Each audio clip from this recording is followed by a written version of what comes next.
Como provar os salários anteriores a janeiro de 1982 na revisão da vida toda? Afinal, esses salários, eles não estão no CNIS. Se você pegar o seu CNIS, que é o documento base para pedir a revisão da vida toda, você vai perceber que tudo que você recolheu antes de janeiro de 1982 só vai ter o tempo, mas os salários não.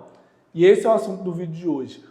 Quais documentos você vai usar para provar os salários anteriores a janeiro de 1982 na revisão da vida toda? Então, qualquer dúvida, deixa aqui nos comentários. Vamos lá? Pelo fato dos salários anteriores a janeiro de 1982 não estarem no CNIS, em muitas vezes, se esses salários eram bons e quando você vai pedir a revisão da vida toda, você precisa apresentar esses salários. Isso porque, em alguns casos, pode influenciar fazendo a revisão da vida toda sendo menos vantajosa do que deveria. Então, nesse curto vídeo, eu vou te falar os documentos que eu uso aqui no escritório para provar esses salários anteriores a janeiro de 1982. O primeiro documento é a carteira de trabalho, mas é a carteira de trabalho com as alterações salariais, aquelas que ficam nas últimas folhas da carteira. Isso acontece pelo seguinte motivo. Naquela época, por conta da alta inflação, os salários mudavam constantemente. Aí o empregador sempre fazia as alterações salariais no finalzinho da carteira de trabalho. Este é o documento que eu mais gosto de apresentar. Agora, o segundo documento, que é um pouco mais difícil de conseguir, e apesar de ser difícil, ele é melhor ainda do que a carteira de trabalho, são os contra-cheques ou a ficha salarial. Algum desses dois documentos, se você não guardou os contra-cheques da época, que pode ser bem difícil, mas acontece das pessoas guardarem, é a ficha salarial. Você consegue ela pedindo direto na empresa, caso seja uma empresa que ainda está em funcionamento. Eles podem ter esses documentos no arquivo, ok? Agora, o terceiro documento que eu gosto de apresentar é a RAIS.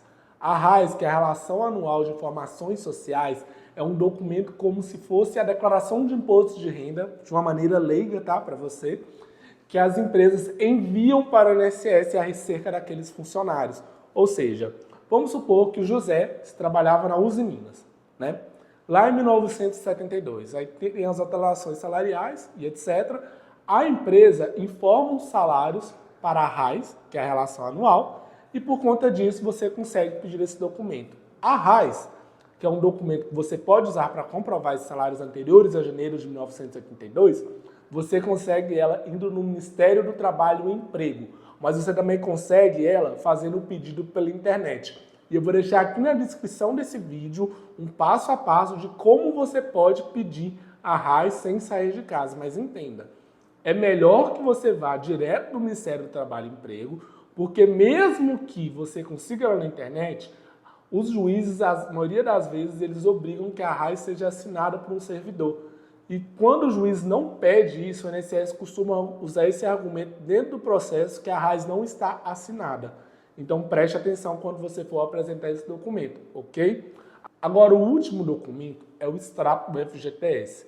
Esse documento eu não gosto tanto por conta da dificuldade de conseguir ele e às vezes até um pouco impossível que você tenha acesso a ele.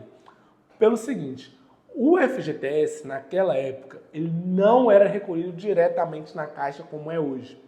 Poderia ser em qualquer banco. Isso que torna complicado você conseguir o extrato do FGTS da época.